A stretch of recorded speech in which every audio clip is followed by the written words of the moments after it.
Hello, good day everyone. My name is Dr. Salman Siddiqui. I am Senior Lecturer in the Department of Electrical and Computer Engineering, and today I'm going to be giving you a tour of one of our labs. This is room number 2107 in the engineering building. This is used for electrical circuits and electronics. So please come in. So in the lab, as you will see when we come in, we will briefly talk about the safety instructions. Before we do that, I just wanted to mention that we cover the electronics course in this lab, and we also cover the circuits course in this lab. We also have room 2108, where we also cover electronics and circuits as well. So we have two rooms to actually do the teaching of this course. So in terms of the safety materials that we have instructions for the students when they come in. They can see who to call in case of an emergency, what are the procedures they should be following. It also goes over the instructions with regards to an emergency stop. If there is something happening in the room and you want to shut the power supply for the whole room, then you can use the emergency stop. We also have a first aid station, and that is just in case the students need something, or anybody who's using the supplies or the lab facilities, they see that they have they got injured, then they can use the medicine cabinet to apply first aid to themselves. So we also have along over here we have some safety kit over here, which we have some eyeglasses. Again, these are important when students are working with, for example, electrolytic capacitors.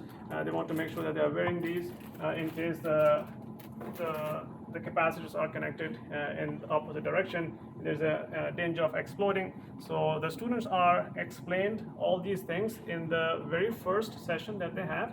So the first first week of classes is about safety instructions.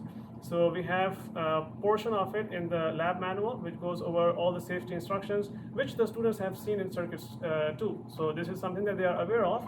At the same time, we also have our lab supervisor come and talk about how to take safety instructions with regards to the equipment. And I'll briefly mention the equipment and mention some of the instructions that our lab supervisor gives the students.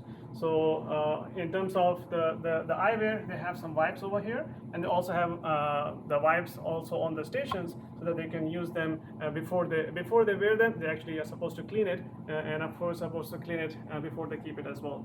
So we also have on this side, in terms of some more safety portions, we have our fire extinguisher over here, and as you will see over here, this is marked on March 2021, and it is supposed to be renewed every 12 months. So it is due next year in March. So these are some basic safety instructions that the students are supposed to know before they come into this lab. So a brief orientation is given to them about it. Also, as you can see over here, we have a lot of components. These are just a resistor spot, and we have some resistors and capacitors on the further end also, as we will see a little bit later. So in terms of the equipment that the students are using, one of the important things that we mentioned to the students, and we have a sign up there, but I didn't mention it. The basic idea is when the students are using the station, or when they are in the room, they're not supposed to have any foods or drinks or anything of that sort. So that is mentioned to them verbally, and it's also signs are posted regarding that. So in terms of the station, you will be seeing that we have a digital multimeter, we have a function generator, we have a DC power supply, we have a variable AC power supply, and we are using the picoscope as our software version of oscilloscope. And as you can see over here, it can do multiple things. It can just do your basic plot. It can do an XY plot. So this is a basic xenodiode circuit that we are seeing over here. This is a forward bias voltage at 0.7 volts, and it's a -5 on the reverse breakdown. So a very simple circuit, just to show an illustration. We do have a lab manual in which the first part we go over the safety instructions regarding what the students should be doing, how to use the power supplies and the different equipment that we have, how to use the digital multimeter. So we have all those instructions that the students are supposed to look at during the first week of classes, right? So first week they're just getting oriented with the lab and making sure they know how to use these. Also, we have our manuals on each station.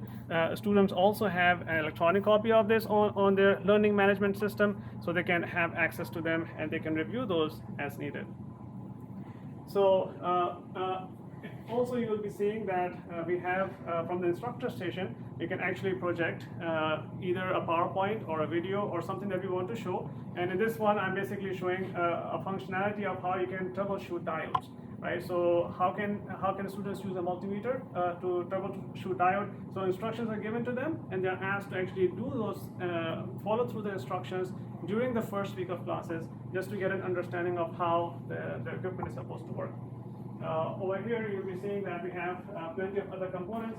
Again, if the students are working on a design aspect, they can pick up any component that is needed for the designs. These are, some of them are your diodes, some of them are your resistors, some are potentiometers. Further end, you have capacitors on this side. All these are capacitors, and the students have the ability to print their reports and their simulations and submit their work as evidence of completion. So this is basically all the leads you are seeing over here. Students have a station over here. They have a station on the other end. They have some more leads over there.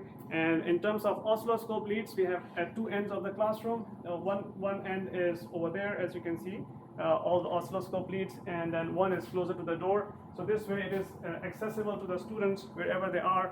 They can actually get the supplies that they need. So this is basic. We have about 14 stations. Students work about two stations, two students per station. And if you have more stations who want to work by themselves, that is perfectly fine. But we do encourage students to work in teams and have an ability of working together and collaborating and taking partnership and responsibility at the same time. So with that, if there are any questions, please feel free to reach out to us and we'll be happy to answer those. Have a good day. Thank you.